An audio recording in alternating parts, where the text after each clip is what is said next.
In the previous episode at Thorndale Safari, we headed out into the hills early in the morning in search of one of my favourite African antelope, the Nyala. After a number of sightings across the valley and one or two failed stalks, a beautiful Nyala bull popped up out of nowhere and I took a quick shot from around 60 meters away. Good shot. It was the perfect start to my hunting adventure at Thorndale Safari, with one of my dream animals down. But with the whole afternoon still ahead of us, we decided that after taking some time to relax a bit at the lodge, we would head out again as it began to cool down and begin our search for animal number 2.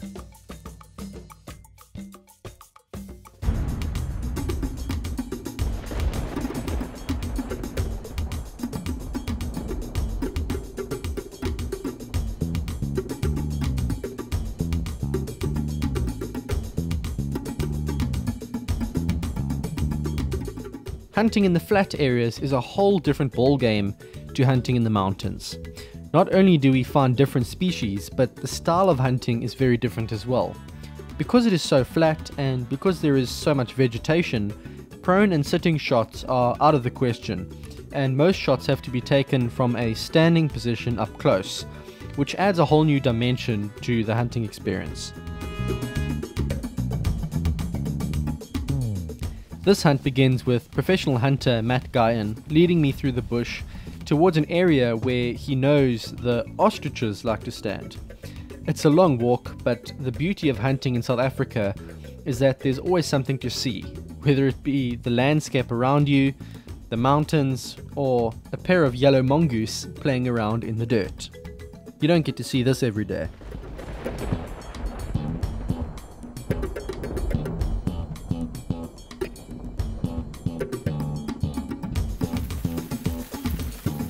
As we get close, Matt climbs up one of the high stands to extend his view. After about 10 minutes of glassing the area, he comes down with good news. There's a big male ostrich strutting around about 400 meters in front of us, and all of a sudden the stalk is on.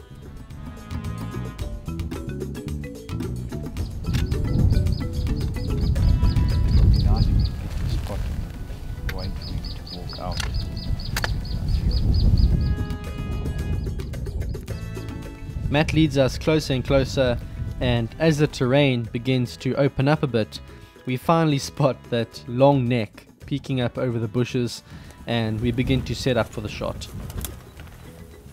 It's about 200 meters away. Okay. Straight over here. I think we can set up on this side and we just wait for him to come out to us. He's coming across like perfect.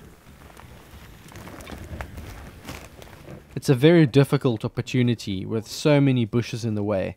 Not only do I have to send that bullet through small gaps in the bushes, but my cameraman has to capture everything as well. And unfortunately, after about 15 minutes of waiting for a clear shot, the ostrich spots us and runs off. Yeah, sneaky. All buggers. But I mean, any buck would never have seen you if you stood still like that. You would never have known you were here. Yeah. Well, we got outsmarted by a big bird. That's just how it goes. That's how hunting goes. We kind of expected something like that could happen. They obviously have little heads poking up and they feed a bit and then they look up and they look around, and we obviously just didn't hide ourselves well enough. It's tough out here because there's little bushes everywhere, so if you want a clear shot you've got to really find a good shooting lane without twigs in the way. That's quite difficult. You can't sit down or lie down, you've got to stand up, and that just makes us easier to be spotted. So didn't work out this time, but let's see, maybe give it another go, and if it doesn't work out we might have to change plans, but that's just how it goes.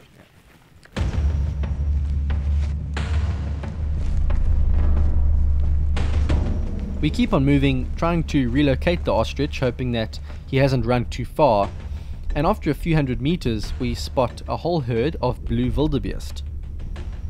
There are some nice bulls in the group, and suddenly plans change as Matt and I decide to switch targets.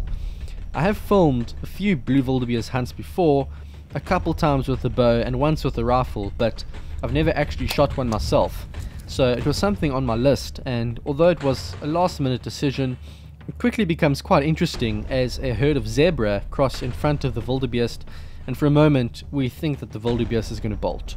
Instead, a few wildebeest move out into the open, and present me with a shot about 285 meters away, and the rest happens very, very quickly.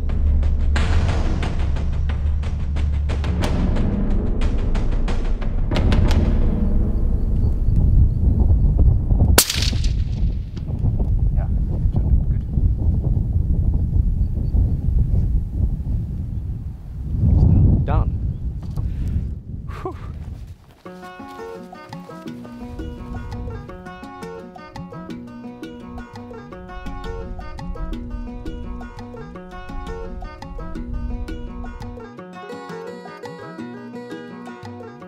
Well, that's another first for me. It's my first Blue Wildebeest.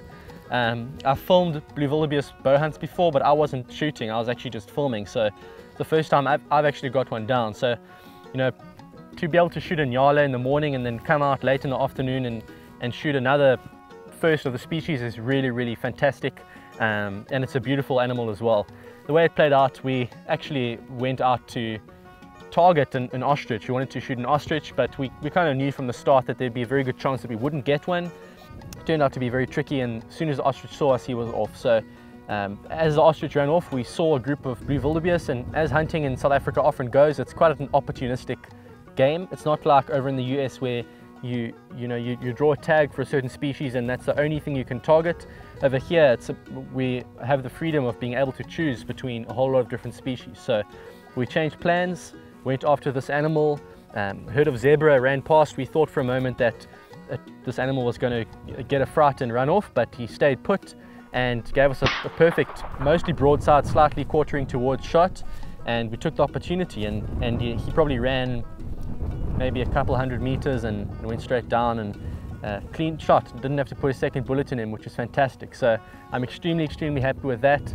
I want to thank Matt, the PH, who took me out here. He's done a really fantastic job today. And just Thorndale Safari Lodge, what a fantastic place.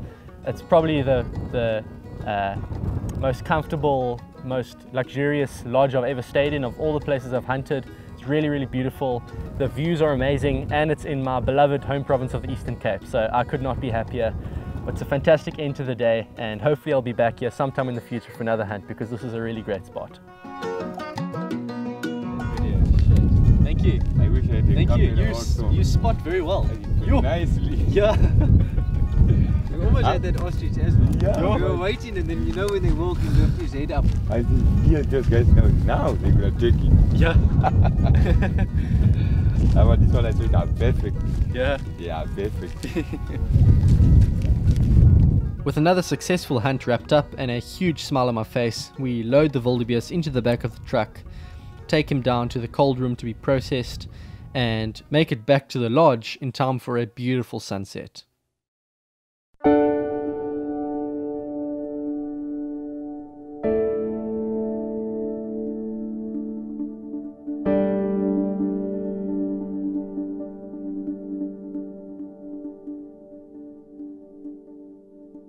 I've said it many times and I'll say it again, one of my favorite parts of the hunting experience in South Africa is the time spent around the fire, and you don't get much better than this. Thorndale's Lodge has a larpa with one of the best views you'll ever see, and when the chef brings you a mouth-watering snack platter, you really feel like you're in heaven.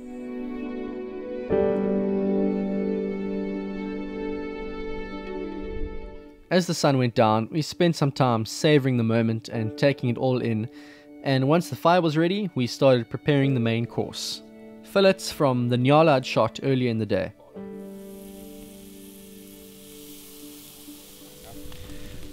Well, this is what it's all about.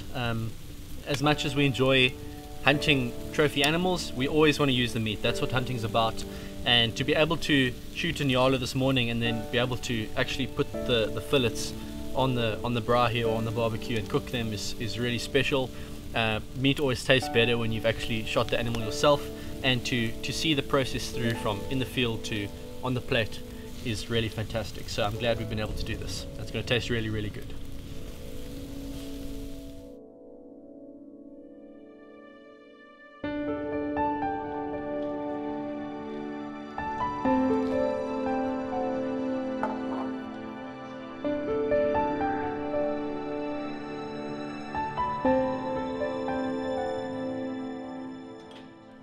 It was a bittersweet moment, knowing that my time at Thorndale Safari had come to an end, but also being really thankful for an incredibly successful hunting trip and an incredibly enjoyable stay at one of the most beautiful lodges I'd ever seen.